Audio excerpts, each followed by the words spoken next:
Welcome back to another video where Chelsea, you have silenced the doubters for now. After last week's performance against Crystal Palace, you needed to win tonight. Chelsea fans out there across the world, you know you needed to win tonight. You've got aspirations of getting into the Champions League spots, but not only that, Chelsea have aspirations silently. They won't admit it and they won't tell you, but they want to challenge for that Premier League title. And after the draw against Crystal Palace, to bounce back like that against West Ham United, scoring 5 after going 1-0 down. Fair play, Chelsea. Fair play, Chelsea. Make sure you like this video. Make sure you subscribe because Chelsea are fully back in business. They had a blip last week. They had a great preseason. They won the Club World Cup. And people like me were doubting their mentality. You know, people like me were doubting whether they have the minerals to challenge for the Premier League. Now, look, I'm not going to completely do a youth switch and say, yes, they're ready to challenge for the Premier League title. However, you can see that Chelsea are a serious team because they went to a West Ham team. Now, look, let's get this out of the way. West Ham are going to be struggling. They're going to be in a relegation battle this season. They have a lack of pace. They have a lack of goals. They have a lack of cohesion at the back. And they have a manager that, you know, people are already calling for the sack. So with Chelsea, you know, it's one of them situations at the moment where they had to beat West Ham United and not only just beat them convincingly. And that's exactly what they've done tonight in the capital city of London. They've gone there, beat them 5-1. And look, after 20 minutes, West Ham fans were leaving the stadium. After 70 minutes, the stadium was half full. That's how you shut up your rivals. And look, I know Arsenal, their main rivals, Tottenham are, but still a London club, West Ham and Chelsea, they don't really get along. They have cemented them and put them in the dust. Now, Chelsea, the performance today was very good. Let's talk about that performance because before kickoff, let's be honest. I'm a neutral as a Man United fan, but if you was a Chelsea fan in that situation, going to West Ham after they just lost 3-0 away at Sunderland last week, first home game of the season, Friday night under the lights, Cole Palmer going off with an injury in the warm-up, you're thinking, hold on a minute. Is this a chance? Is this something that could change the momentum? Is this going to give us more confidence as West Ham fans and players going onto the pitch? Well, I'll be lying if I said the answer wasn't yes, because even me watching it in Spain with a bunch of Chelsea fans, they were like, oh, I'm unsure now how we're going to set up tactically. Is it going to be Neto? Is it going to be Estevao in the 10, Joao Pedro in the 10, whatever it is? You're just having a little few doubts. And the worst situation happened to Chelsea Football Club. After 10 minutes, they're 1-0 down. And you're thinking, uh-oh, this could spell trouble because your main talisman in Cole Palmer is not on the pitch. You're 1-0 down to a team like West Ham that the atmosphere could get going. And you're then thinking, okay, have Chelsea then got the character to come out of it? But sometimes in football, what happens is you can score so early. And I think that's what happened with West Ham. I think if they scored after 30 minutes and then they went 1-0 up and it was 0-0 at the time, yeah, it's maybe a bit of a different game. But that seemed to wake Chelsea up. That was the worst thing that could happen for West Ham, scoring so early. Because from then, that moment onwards, it was domination. Pedro Neto, Estevao, Joao Pedro, even Liam Delap, despite not getting on the score sheet, putting on a shift. They were brilliant. They were clinical in the final third. Their transition passing was spot on. And that was something that really impressed me. You know that West Ham have got a big pitch. But what they did is when they dispossessed West Ham or when they had the ball, Chelsea would punch it from the back four into Caicedo or Enzeo, and they would spring forward quick. Estevao, Pedro Neto, Joao Pedro, you know, picking up holes in their pockets in the midfield behind Souček and Ward-Prowse. And I just think Chelsea's speed of passing, which people might not look at, people might just look at, yeah, great goals, by the way. But for me, is a complimentary for the whole game. What really impressed me the most was Chelsea's speed of passing. They didn't allow West Ham time to reset, get into shape. It was like boom, boom, boom, and they're running through and goal. And when you've got the pace of Estevao, you know, Joao Pedro, who's good at traveling with the ball, you know, you've got Gittins coming off the bench. You've got Liam Delap, who's strong as well and could carry the ball well. You know, Caicedo, breaking lines, energetic, a monster in the central of the park. It was very interesting to see Chelsea do that compared to last week. And it might have been a bit of a different game. West Ham obviously had the impetus to come out, try and attack Chelsea, try and make a good game of it. Obviously, they've got to try and impress their home fans. Graham Potter's under pressure. But it kind of fell into Chelsea's lap. and Chelsea were able to capitalize on it. It didn't even take them long to respond. 9 minutes, Joao Pedro gets his first goal for the club in the Premier League. Flick on from Cucurella. FPL people will be happy with that. Joao Pedro taps it home.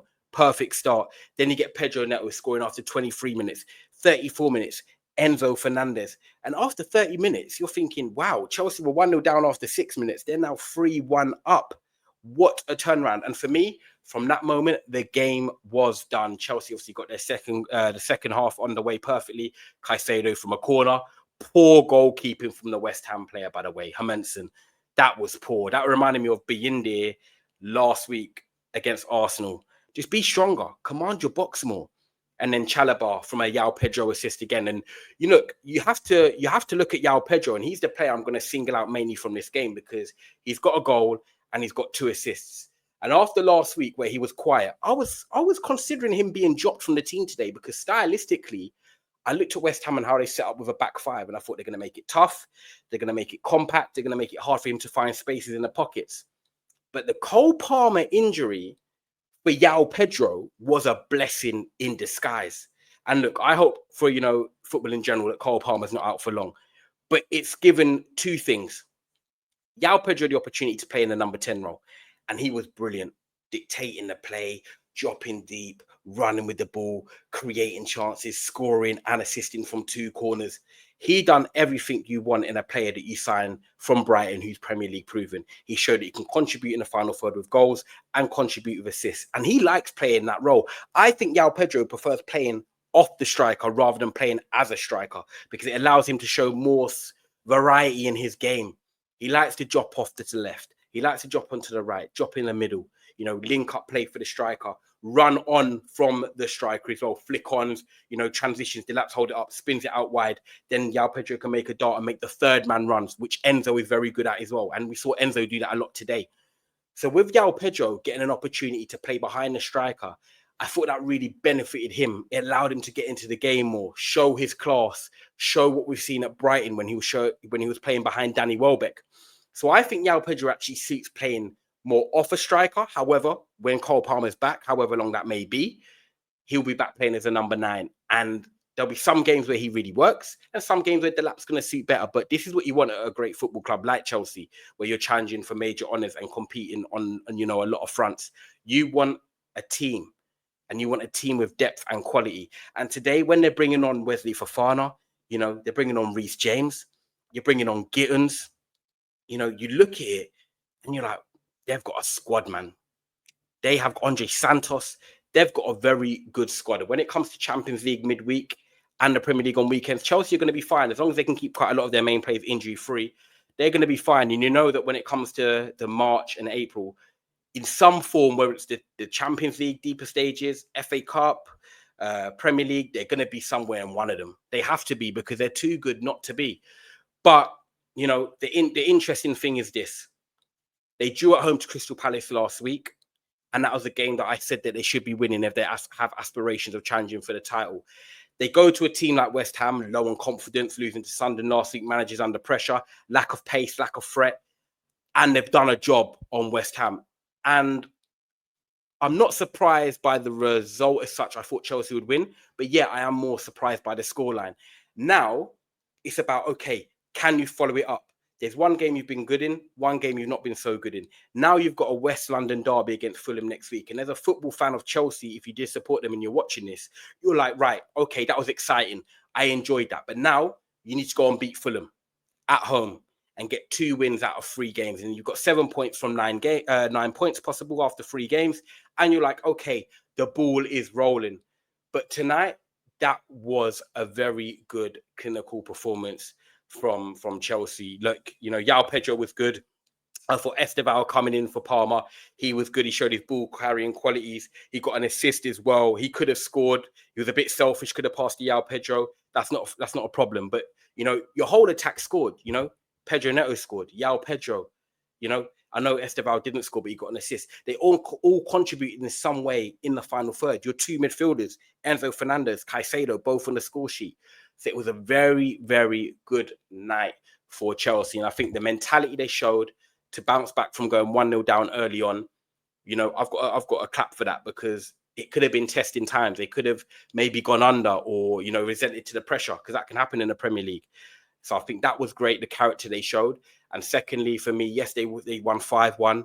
And, you know, their goals were good. But for me, it was the speed of their passing. Today, they had more injection. They had more killer instinct in them. They wanted to get from that side of the pitch to that side of the pitch. And they made the right decisions in the final third. And if you're going to win games in the Premier League, you need to make sure you take your chances and you're clinical. And tonight, Enzeo Maresca and your team, you got it right. So, Chelsea fans that are watching this, you are back to winning ways. A 5-1 win away at West Ham, something to be positive about. When you're playing Friday night, you can now head into the weekend and enjoy it. But now it's about, can you follow it on? Can you show that consistency that can get you in and around Liverpool, City and Arsenal? Because yes, we don't expect you to win the league, but people have got you as dark horses. And also as a fan, you know you're probably going to get top 4. So you want to have aspirations of trying to chase them. Can you break up that pack? So let's see what happens. A long way to go. Still 36 games to go in the season. But you've got 1 win, 1 draw, and now it's over to the West London derby next week. Guys, make sure you like this video. Make sure you subscribe. On the way to 5K. But Chelsea with a fantastic 5-star performance and 5 goals. See you soon.